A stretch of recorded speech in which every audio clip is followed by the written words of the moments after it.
Hello and welcome to another album analysis. In today's video we're taking a look at the 8th studio release by the American rock band Queens of the Stone Age, titled In Times New Roman. This is the follow-up to 2017's Villains, and certainly going to be seeing a bit of a stark contrast in style on this album, primarily caused by the fact that Josh Homme's been going through quite a tumultuous time over recent years, going through the divorce with his wife, the custody battle of his kids, his cancer diagnosis, and also the loss of friends such as Anthony Bourdain, Mark Lanegan and Rio Hackford. This culmination of unfortunate circumstances has led to an album that's going to very heavily reflect the idea of acceptance, and Josh Homme's now in a place in life where he's starting to be more positive. He's starting to really accept many of the things in his life that he cannot control, and just really kind of getting to a point where he's kind of questioning a lot of different things, and that album is going to be a reflection of what's gone on in his life over recent years. So will this album signal a new chapter for the band or simply be stuck in the past? Let's take a look at it track by track.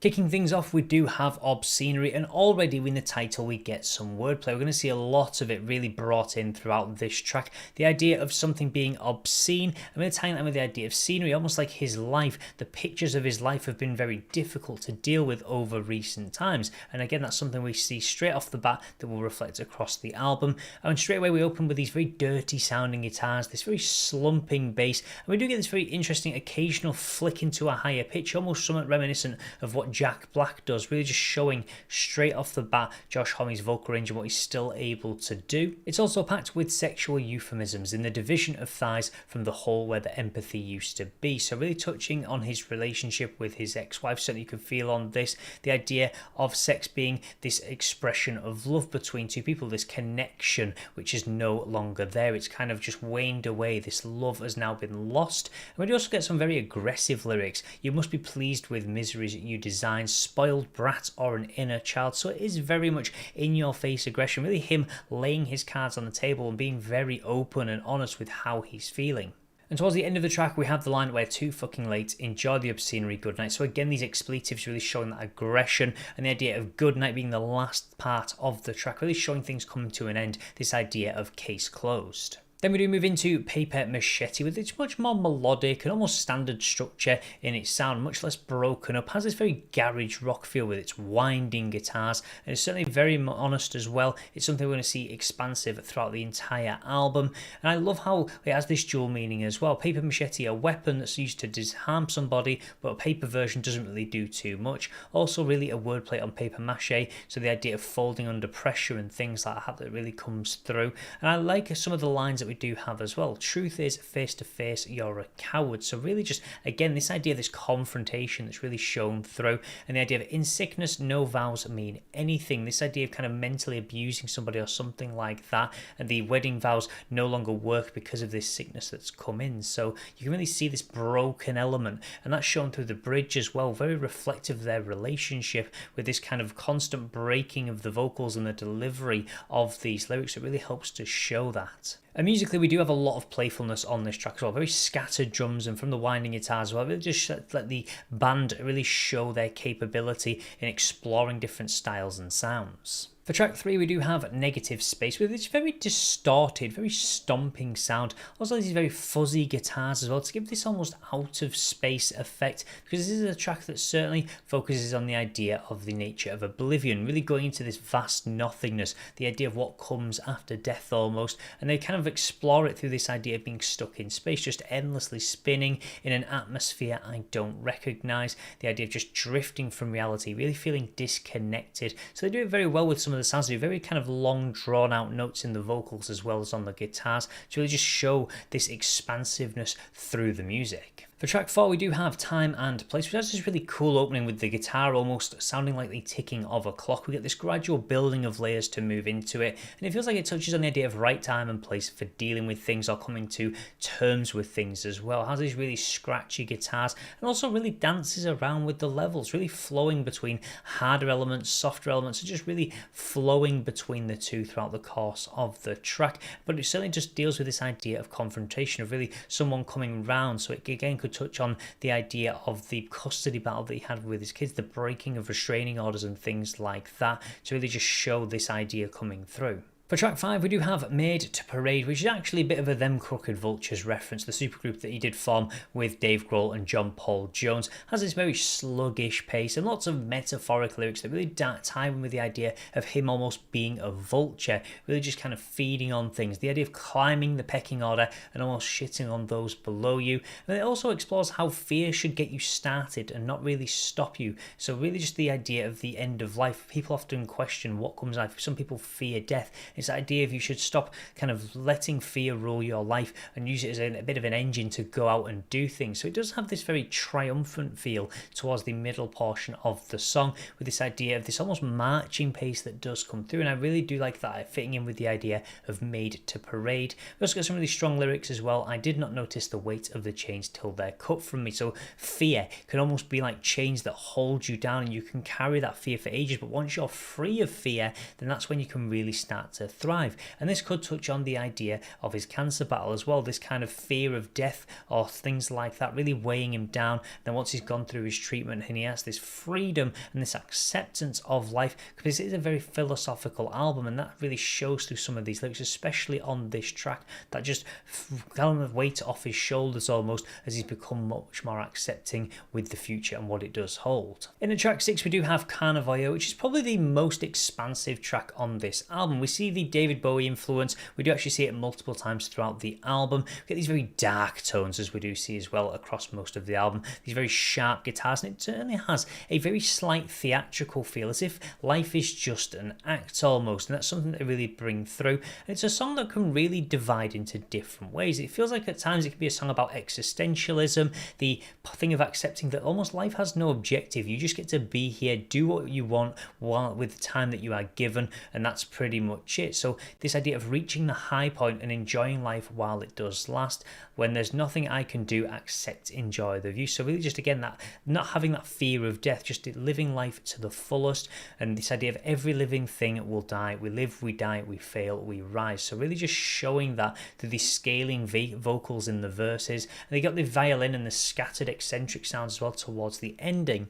But there's one other thing that you can touch on with this track, because they see a heavy focus on his relationship with his ex-wife, in the idea of voyeurism almost being brought in as well. You can look at the idea possibly of things such as an affair, maybe it's something like that. It's certainly the idea of falling from the nest and really being swayed to the right by this shiny thing, this idea of the grass is greener, being lured into something. And we do see a lot on this album, his kind of almost angsty aggression towards the situation that he has been put through. You can really see him laying his emotions on the table, and many of the factors in this album really do seem to revolve around that idea. Then for track 7, we do have What the Peephole Say, or What the People Say, bit of a wordplay built in, as we have seen on a couple of the titles, and we do see on a lot of the lyrics throughout the course of the album. Has its much quicker pace and delivery, and some really interesting lyrics, because we do see constant reference to merry-go-rounds, the idea of cycles, circles in life, that things kind of are on this constant perpetual motion. You're born, you live, you die, and then the cycle almost repeats itself for other people. You have kids and their cycle starts, and vice versa. And some of the lyrics do reflect that. And the wolf's on the creep with the sheep on the merry-go-round. So again, just more references to this idea, and really just lots of very interesting stylings on this track. It's very pun-laden, almost ghoulish at times. It is very dredgy almost, and we do see at times this album does have a very sluggish kind of feel to it, because it is almost very depressing at times, really, but that's more caused by the fact that we have got so much raw emotion really being put into the lyrics to really focus on the negativity that has gone through Josh Homme's life over recent years. But it is another song that really focuses on the idea of acceptance, the idea that kind of not letting people run your life, accepting that you can't change people. Some people are going to try and bring you down and things like that. Just accepting that you can't control their actions. You've just got to go on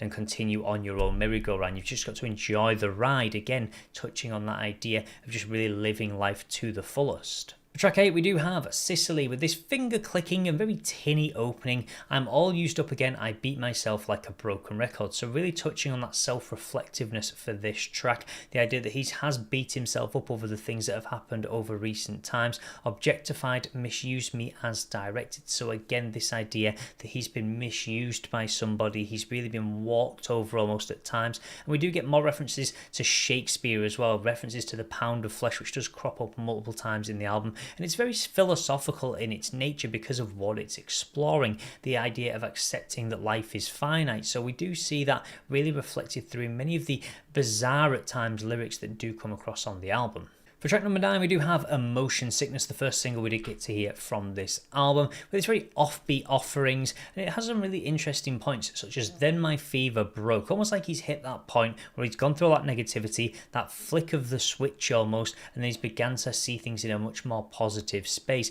breaking the negativity and really showing that road to recovery. And we do get a lot more great ambiguity as well, lines such as Holy Grail. It could be this reference to the idea of blind faith, also to the name of his wife Brody, and also the idea of being guided by something you can't see, with Braille being obviously reference to the idea of blindness. And we also really see a focus with this track again on this idea of his relationship with his ex-wife. Baby Don't Care For Me. It also really does touch on possibly the idea of the loss of friends. People come and go, things in life that you can't change, you've just got to accept it and move on. We do have this really carefree sway as well from the guitars with winding notes that really do show this progression into this much more lullish kind of carefree state as well. So the music does help to really reflect on some of the ideas that are shown throughout this track. Then rounding things out, we do have Straight Jacket Fitting with its much more plodding pace, and we do see a lot of playfulness in the vocals from Josh Homme on this, really playing with his range, has this almost quite grand build as we do move through it. It's quite a long one at over 9 minutes. We're all alone in Times New Roman, no allegiance. So that feeling of being alone, really making references to tying to allegiances from the Roman Empire and things like that. And I certainly feel like in Times New Roman is definitely referencing to this new chapter in his life, this new time that he's going through, really just like putting the past behind him almost. Keep your friends close, enemies closer. So a typical line that we do see, or certainly a phrase that is often used to really keep enemies closer, keep a close eye on them.